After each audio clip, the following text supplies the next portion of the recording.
Hi అండి, నమస్తే.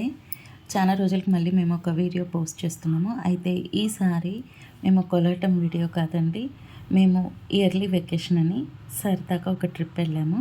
So ఆ ట్రిప్ మాకు ఒక మెమరీగా ఉండాలని మేము ఈ వీడియో పోస్ట్ చేయడం జరుగుతుంది. మా వాళ్ళందరూ ఇప్పుడు చక్కగా హాయ్ చెప్తారు చూడండి మీకు. సో అదికండి హాయ్ చెప్తున్నారు. మేమైతే చెన్నైలోని ఇచ్ఛాశక్తి, జ్ఞానశక్తి, క్రియాశక్తి అమ్మవారి ఆలయాలండి. మన లలిత సహస్రనామాల్లో ఈ పేర్లతో అమ్మవారిని జపిస్తూ ఉంటాము. మరి ఈ ఆలయాల్ని ఒకే రోజు దర్శించుకోవాలంటండి, అది పౌర్ణమి రోజు దర్శించుకుంటే చాలా మంచిదంట. సో మేము ఆలయాల్ని దర్శనం చేసుకోవడానికి బయలుదేరాము. ముందుగా మేమైతే సూలూరుపేట చెంగాలమ్మ పరమేశ్వరి అమ్మవారి దేవాలయానికి దర్శనానికి వెళ్తున్నాము. అక్కడి నుంచి మళ్ళీ చెన్నై ట్రిప్ అయితే మేము స్టార్ట్ అవుతాము. మనకి చెన్నైకి వెళ్ళేటప్పుడైనా వచ్చేటప్పుడైనా అమ్మవారు నియర్ బైగా ఆ దేవాలయం కనుక మనకి దగ్గరలో ఉంటే గుడికి వెళ్ళడం అనేది చాలా మంచిది, చాలా విశిష్టత గల దేవత అండి. సో సెల్ఫీస్ కూడా పెట్టమన్నాను, కొంతమంది పెట్టారు. సో ఆ తాలూకా సెల్ఫీస్ అండి ఇవన్నీ.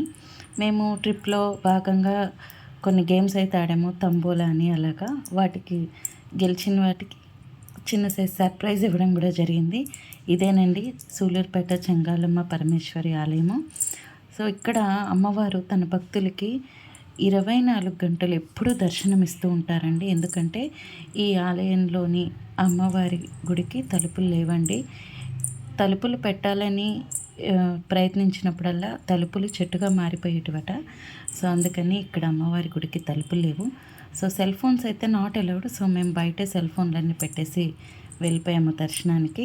మళ్ళీ బయటకు వచ్చిన తర్వాత ఒక చిన్న సెల్ఫీ తీసుకున్నాము, ఒక మెమరీగా ఉండాలని. అదేనండి ఈ సెల్ఫీ. మేము మొట్టమొదటిగా ఈ ఆలయం దర్శనం చేసుకొని ఇక్కడి నుంచి అయితే మేము బ్రేక్ఫాస్ట్ చేయడానికి వెళ్ళాము. సో మా వాళ్ళు ఇక్కడ కూడా హాయ్ చెప్తున్నారు. అయితే బ్రేక్ఫాస్ట్ దగ్గర మటుకు ఒక చిన్న కామెడీ రీల్ ఒకటి చేశారండి. సో అది కూడా పోస్ట్ చేస్తాను చూడండి. మా వాళ్ళు ఇంకా హాయ్ చెప్తూనే ఉన్నారు. దోశ, ఇడ్లీ, సాంబార్, చట్నీ దోశ రీల్ చేశారు సరదాగా. ఆ తర్వాత మళ్ళీ సెల్ఫీస్ తీసుకున్నాము. సో మళ్ళీ మా జర్నీ అనేది స్టార్ట్ చేసామండి. ఓకే బాయ్, థ్యాంక్ యూ అండి.